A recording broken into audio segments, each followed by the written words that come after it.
often, I've been teaching guys the trade for over 10 years now, well over 10 years now.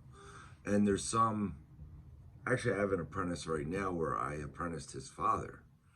And his father's a mechanic, and his father's doubled his income from apprenticing with me. He came with me a while ago.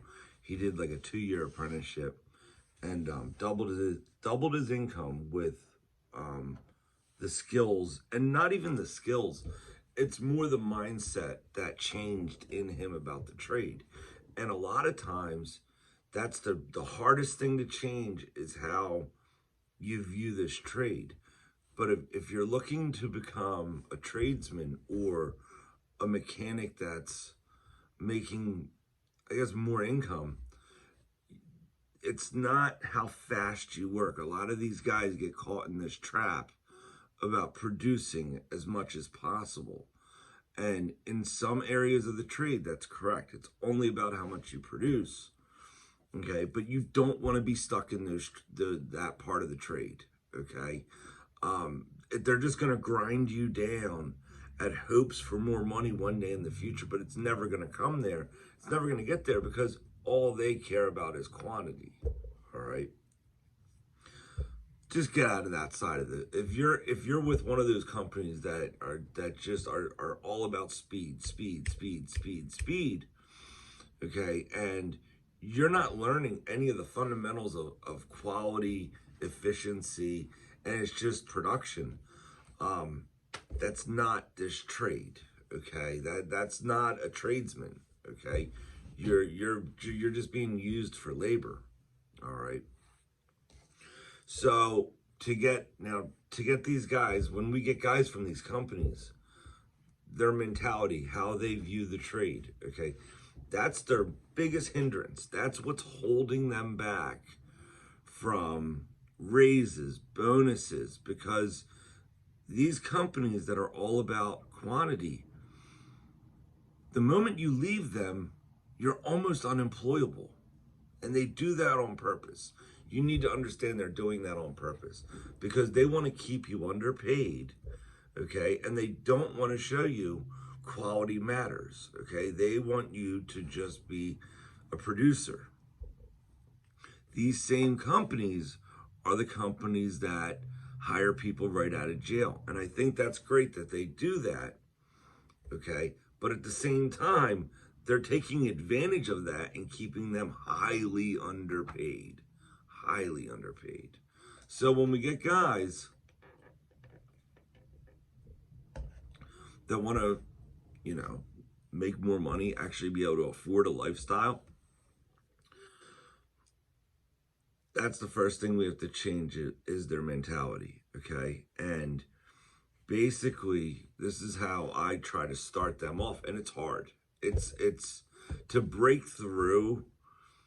It's difficult, and if you're with me right now, you know who you are, and I'm trying. I try not to yell, but when I see really bad stuff, they're so hell-bent on just getting it done, they don't realize and they don't take into factor the quality of their work, the value of their work.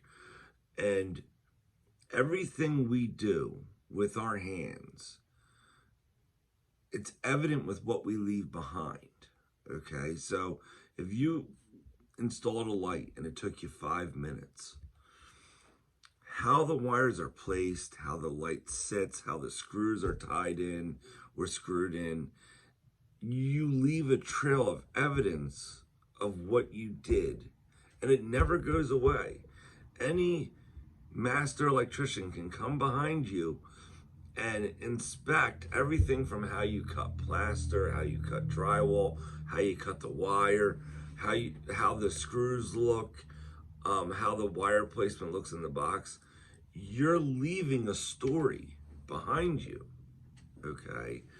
And if you're gonna create value for yourself, you need to care about every little thing, from how you're cutting the wire, how you're stripping the wire, And instead of putting most of your attention into speed, put half of your attention into the quality of the work and half of your attention in how fast you get it done. And here's a nasty secret that the moment you figure it out, it changes your entire perspective. How you set up and how you approach problems and how you approach your daily job can often shave off over an hour of time, sometimes even 2 hours. And it's just of what do you hit first? What do you start first? What are you leaving behind for the next day? Like, where are your stop points and where do you pick it back up at? And if you're really good at electric and you have some years in you, you know where you want to be to leave you in a good position for the next day. To the point where are you setting up your materials? Where are you placing your tools so the next day you come in and there is no lag in getting moving? And when you get some of these guys out of these companies, it's not theory you're teaching them. You're more teaching them how to care, and you're almost asking them to slow down and focus on the quality of the work more. And it's hard to do. Like, you would think like a person would be able to be like, okay, I get to take my time and produce quality, but they can't. And that's a hurdle that, one, I have to pull myself back because I don't want to just be demanding, because it's like a empathetic or a compassion for them, because I know they want a better lifestyle and they want a pay increase. So they purposely are hindering their own ability, like hindering their own income, but they don't mean to, okay? Their actions are completely hindering them making more money. They just don't mean to do it, okay? And that's where I come in. Like, I try to train these guys and I try to explain them. And the moment they start seeing it differently, that's when they start believing what I'm saying. In the beginning, they just think I have alternative motives because, again, when you come from these bigger companies, it is all about alternative motives. They will lie to you. They will say whatever they need to say to get you to produce faster. Where on my side, if I can produce a better quality mechanic, it's an investment in the future, not in the present, okay? Most of the time when I'm apprenticing people, it doesn't benefit me in the present. It's an investment in the future. And I was apprenticed, okay? And someone did something for me that no one else would, all right? And it's almost like paying homage. I'm now, because someone did it for me, I'm willing to do it to another group of guys, all right? And yes, someone took me out of that large company atmosphere. And he said, I can make you real money. And after 3 years, I tripled my income. And it is a grueling process. There is a lot of issues fundamentally that you need to get out of your head, and you almost have to rewrite the script. And one, you have to trust the guy teaching you that this is the correct path. Usually, like, after about 3 or 4 months, you see it. Like, there's evidence that he is being honest with you. And that's when the ball really starts rolling. Because when you start believing, it's a lot easier to change some of these habits that you have. So, yeah, I've had guys start at like 12 to 14 an hour and work their way up to 40 an hour. And 40 an hour isn't something that's rare when you start getting into the value side of the trade. And this whole thing of quantity, it's only for certain sectors of this job, this trade, okay? There's other areas that care more about quality, how you set the job up, and your efficiency in different areas, okay? How well do you manage the project? 9 times out of 10, we're being hired because of our quality of our work, not how fast we get it done, and not how low of a bid I can put it out there for. There is a side of electric like that, but there's another side that they're paying you for the quality of your management, the quality of your apprentices, and what kind of electric are they receiving? Not just, I can do electric, here's my price, but they're paying for the better quality of electrical work. And there is a whole different side to that. So hopefully my apprentices are watching this and they realize that it is hard to take someone that's been trained and demanded of for quantity and transfer them over to being like a production of quality. And it's hard because everything changes. How you approach boxes, how you break the box down, how you set the box up. Punch lists at the end and completion goals. When it's about quality, you're relying on a team to do a team to take care of your punch list 100% and to quality, where on some of these other companies, it's all about how fast you can get it done, and then they're going to send guys back to clean up the punch list. It amazes me some of the way these guys are taught. Like even pulling Romex from the coil. Like, we were never told to pull Romex from the coil. We were told to walk it out. Walk your lengths out. One, it's a nicer wire when it goes into the wall. You're less likely to get snagged. And then it's easier to support the Romex in the walls. MC, same thing. When you walk it out, or if you have them on hangers and they spin, they're the best, okay? Especially on larger projects. If you can hang your Romex in your MC and let it spin off the spool, your wires are going to look gorgeous. And wire management's important. So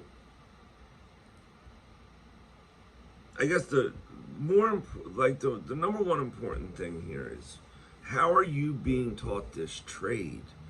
And if you're being taught for the quality of your work or the quantity of your work. And there is a difference in teaching. And if you're with a company where your friends are teaching you the trade and you don't have like a master electrician that you respect and you look up to, that's gonna hurt you. That's gonna hinder your education. All right. If you're being taught this trade and you have a master electrician, like a licensed master electrician, that's guiding you through the early stages of this trade, that will benefit you in 5 years. And I know that 5 years is so long, but if you're in this trade for a lifetime, you have to be preparing for your future, okay? If you want to make more money later on, it's not about doing side work. It's not about how fast you get it done. It's going to be about how the quality of your work and how reliable is your word. If you say, I got this done 100%, that's your word. That means if you got it done 100%, that means people can rely on you and you become more valuable. But if you go and you say, I got this done 100%, and there's issues throughout the whole work, there's callbacks, this has to get replaced, this has to be corrected, that hurts your own abilities, okay? This video can be a lot longer because I can go into the taking on the responsibilities of mechanics And when you give your word as a mechanic, if it's wrong, that hurts your position as a mechanic. Okay? So whenever I would answer a question, I would make sure whatever I say, I have to back up 100%. I'm not going to lie. I'm not going to do things that jeopardize my position. So, I think that's good for a Thursday. I definitely could use a couple more hours of sleep. We have some rewires going on, and we're getting it. All the guys are making progress. I've had some issues with guys over the last 6 months. And some guys are going to go back to those quantity-driven people. One of them openly said, I'm going to go look for a company where I can skate an 8. He's probably going to go look for one of those bigger companies. Again, he's going to hide in closets, hide in corners, and just milk the 8-hour day. That's where the guys I'm training, in a couple years, they'll be that guy's boss. And then probably fire him because they're going to catch him in the closet. So, enjoy your Thursday. God bless.